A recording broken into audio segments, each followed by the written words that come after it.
Nagsimula na po ang ikalawang pagdinig ng Senate Blue Ribbon Committee at eto ho, nako, yayariin ho ata itong mga kontraktor na direktang nakinabang dito po sa sinasabing maanumalyang flood control project.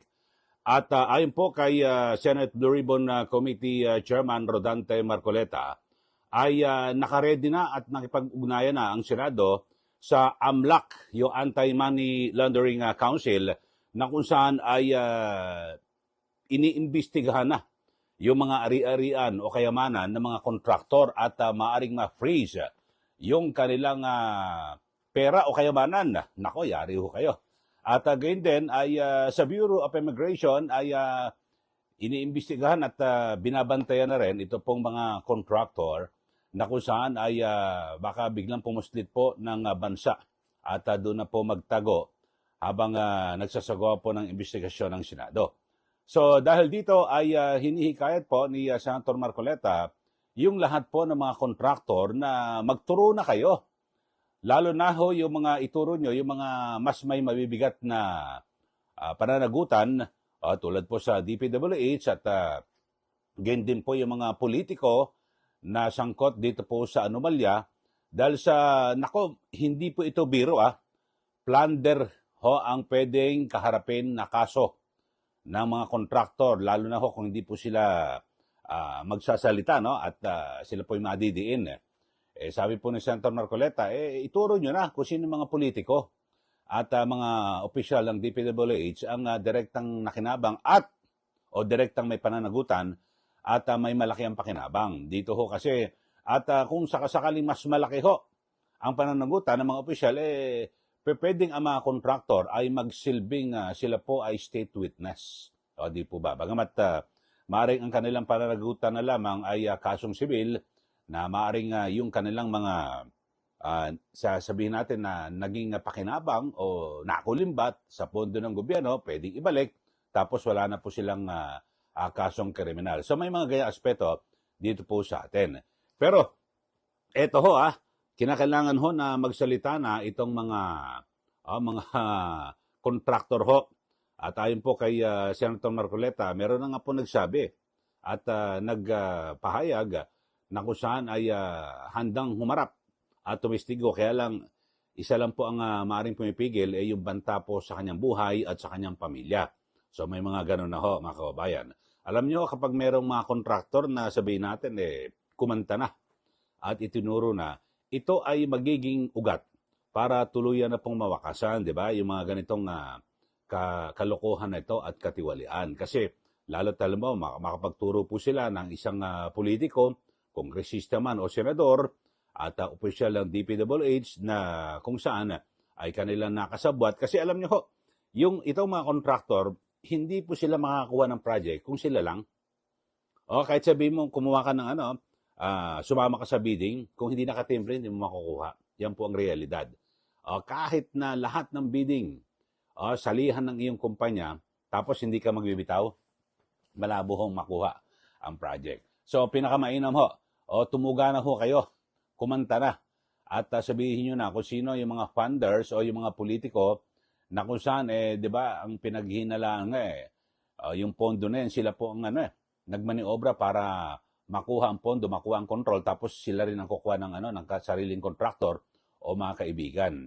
At may kasabwat din mula po sa DPWH. Kanina po, binabanggit ko na marami na kaming kinausap na mga ehensya ng ating pamahalaan. Yung AMLAC po nakahanda sangayon sa due process na hinihingi na ngayon ay kanilang pinatutupad na, kayo po'y kanilang tinutugay-gayan na, mapipris po ang inyong mga assets. Nag-call na rin po kami ng outlook sa immigration. Sa mga kapatid, lahat po ng maahensang dapat nakausapin nandyan na. Ang pick-up, nakahanda po kayong iparevoke lahat ang mga lisensya sa sandaling mapatunayan natin. Ang DPWH may karapatang mag-blacklist yan sa ilalim ng kanilang pamamahala. Pwede po namin sigurong sabihin na makipagtulungan na kayo. Sa tingin namin, kayo naman ang hindi most guilty eh. So siguro pwede nating pag-usapan na sa ngayon iniisip namin baka para lang maengganyo kayo makipag-cooperate. Sabihin na natin wala mo ng criminal prosecution. Kasi po plunder lahat ang lalabas nito eh. Bilyon-bilyong piso po ito. Kaya kung sakali po na kayo ay ma-prosecute, puro plunder po ito. Alam namin na mabigat ito. Inaasahan nyo ba na kayo lang ang magdudusa dito? Na kung magturo kayo halimbawa ng mas may malalaking pananagutan dito, sino sa DPWH ang may kagagawa nito? Ituro po ninyo. Sino po sa mga funders, sino po mga politiko na may kagagawa nito? Ituro po ninyo. Kayo ang magiging liability nyo lang, siguro civil damages. Kung papayag kayo, you indemnify the government. Ibalik nyo yung pera na nawala. Patulong kayo sa mga insurance companies na nag-post ng mga bonds para hindi kayo masyadong masaktan. Kung matutukoy pa ninyo kung sino-sino yung mga yan sa tulong ng Insurance Commission.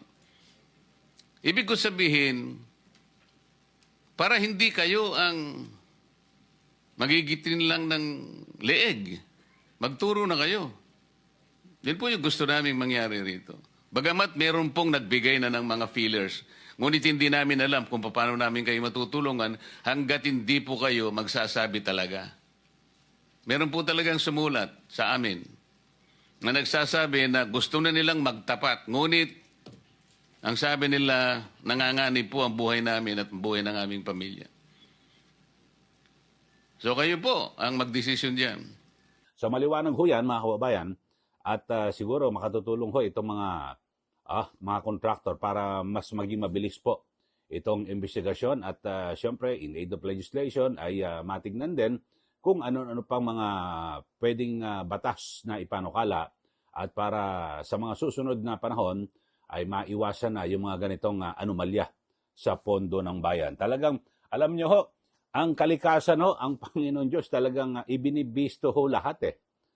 Dito lang ho sa amin sa may Quezon City, grabe ho yung pagbaha. Naku, ang dami pala ritong flood control projects at ayon po kay Mayor Joey Belmonte, 2 lang po ang ikino-order sa kanila.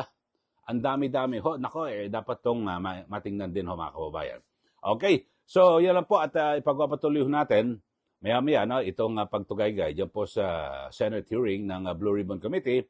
Ito lang ho muna yung initial na napahayag ni Senator Marcoleta at yung unang yung bugso ng pagsisimula po ng pagdinig. At lahat po ng mga hindi dumalo na opisyal ng DPWH na sila po yung sinampina at ganyan din po yung mga contractor na nasa PINA, sila po ay i-issuehan ng warrant of arrest para maobliga po sila na makadalo at sila po ay na-contempt na at para personal na makadalo sa susunod na pagdinig ng Senate Blue Ribbon Committee. Okay, sa mga bago lang po sa ating mga channel, yung mga bago lang ho, mag-subscribe na po kayo at huwag niyo pong kalimutan na i-like at i-share.